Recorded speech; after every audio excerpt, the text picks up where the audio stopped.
Bismillahirrahmanirrahim. Assalamualaikum warahmatullahi wabarakatuh.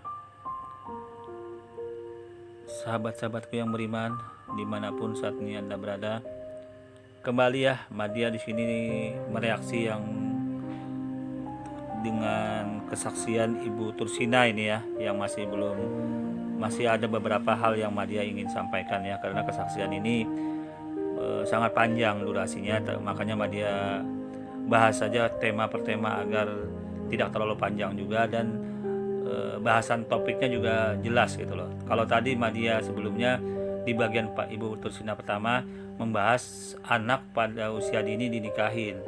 Ternyata di ajaran mereka sebelumnya di dalam Bible itu juga dia harus tanyakan usia berapa Maria itu dinikahi Yusuf, itu usia berapa. Kalau dia mau sadar diri loh ya, usia berapa Ishak menikahi Ribka, itu sadar diri. Nah kalau mau dia sadar diri kembali, pada saat itu orang-orang Yahudi, rabi-rabi Yahudi, orang-orang Yahudi itu menikahi perempuan-perempuan itu pada usia berapa, budayanya. Nah itu. Kemudian Anda bisa lihat juga historisnya ya, historis mengenai mengapa sampai Nabi Musa dikejar-kejar pada saat itu sampai mau dibunuh juga oleh Firaun, dikubur hidup-hidup juga anak laki. Tapi bedanya pada saat zaman Musa posisinya itu dilakukan pada anak laki-laki ya. Nah kemudian pada zaman Isa atau Yesus pun itu dikejar-kejar juga oleh pemimpinnya ya pada saat itu, penguasanya pada saat itu, dengan mengejar Yesus juga. Nabi Isa juga mau dibunuh juga.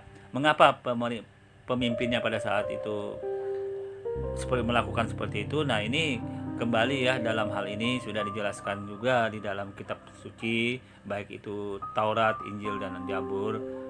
Mereka ingin dalam posisi ini mau menghancurkan ya, atau memadamkan kenabian atau rasul-rasul yang akan datang. Seperti itu poinnya.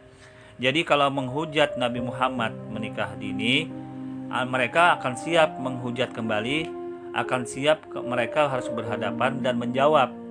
Pertama, mengapa Nabi Ishak pada usia berapa Ishak dinikahi Ribka ya? Itu mereka harus jawab Bible mereka tuh. Jangan malu. Apakah di atas umur atau di bawah umur? Yusuf menikahi Maryam itu pada usia 12 sampai 14 tahun itu, apakah di bawah umur atau di atas umur? Perempuan dan laki-laki zamannya ada yang dikubur hidup-hidup juga. Hanya saja yang dikubur hidup itu ada laki-laki maupun perempuan. Contohnya Nabi Musa itu dikejar Firaun, mau dibunuh, anak-anak laki-laki pada saat itu mau dibunuh.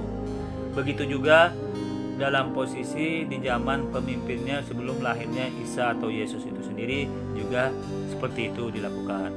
Nah kalau di zaman Nabi Muhammad, perempuan yang dikubur hidup-hidup ya, pada saat itu kekejian orang-orang kafir Quraisy pada masa itu. Oke, jadi kelar masalah ini. Hujatan mereka kepada Nabi Muhammad, terutama dalam pernikahan di bawah umur ini, patah semua, terbantahkan oleh Bible mereka, oleh pernikahan yang terjadi juga di dalam Bible mereka. Nah ini yang harus dijawab oleh mereka. Kita lanjut dulu ya diskusi ini.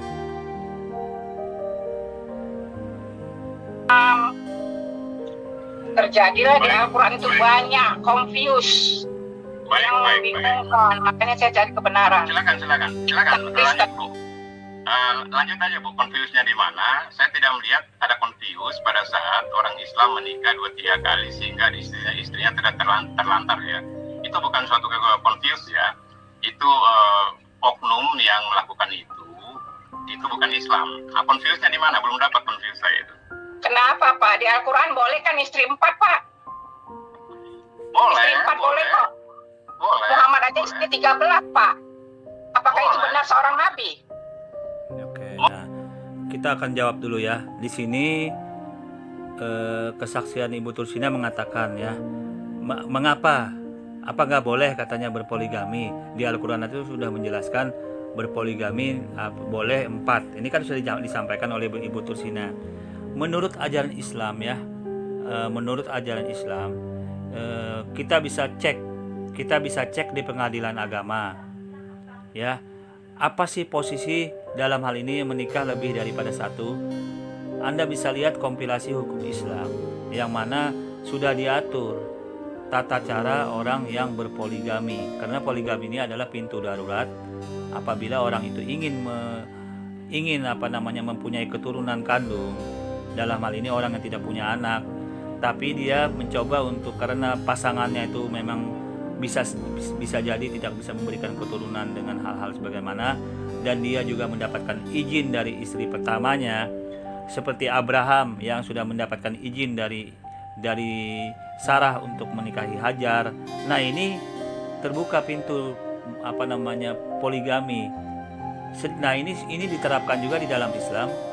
Anda bisa lihat di pengadilan, syarat berpoligami itu adalah dalam posisi ada izin dari istri yang pertama, kemudian mampu segala macam bidang seperti material maupun dalam posisi non material ya, material dan material itu mampu, bisa berlaku adil. Nah, dalam hal ini syarat-syarat di pengadilan agama pun itu sangat berat untuk orang yang berpoligami, karena pada dasarnya Islam itu monogami. Hanya saja yang sering dihujat-hujat pengikut Paulus ini, yang monogami dalam Islam dikatakannya berpoligami dengan merujuk surat Al-Baqarah surah yang menjelaskan tentang An-Nisa kalau salah itu.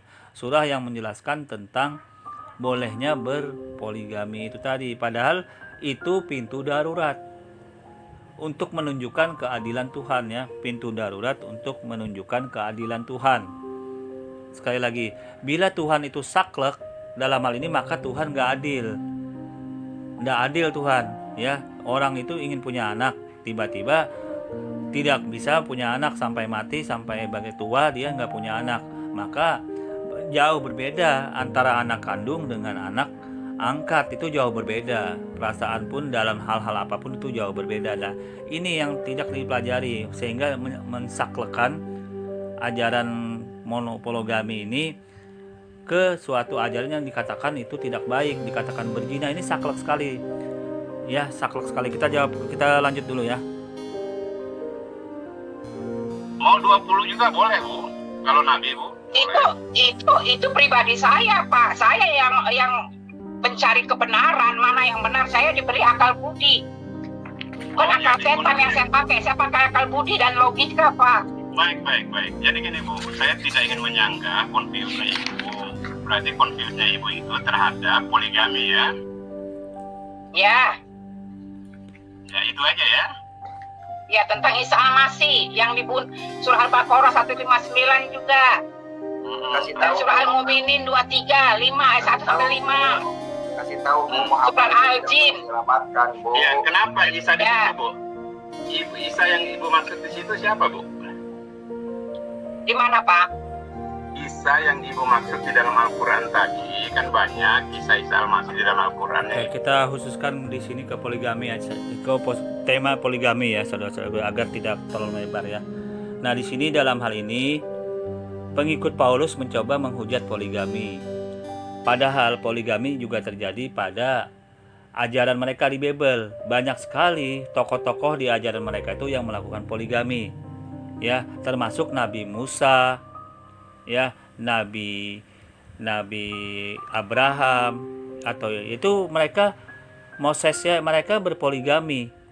Ya, Anda bisa lihat siapa yang bisa bantah Sulaiman, Solomon, Lamek. Nah, kalau dikatakan itu mereka berzina karena melakukan perbuatan dosa zina itu dengan berpoligami dikatakan berzina, maka dalam hal ini Tuhan gagal atau Tuhan tidak konsisten menurunkan, atau Tuhan tidak pintar memilih ya, tidak konsisten, tidak pintar memilih untuk ajaran sebelumnya itu memilih orang-orang yang berbuat dosa dan berbuat zina, dijadikan patokan, dijadikan suatu panutan, sehingga dalam hal ini aneh kan, Tuhan kok nggak beres memilih tokoh-tokohnya.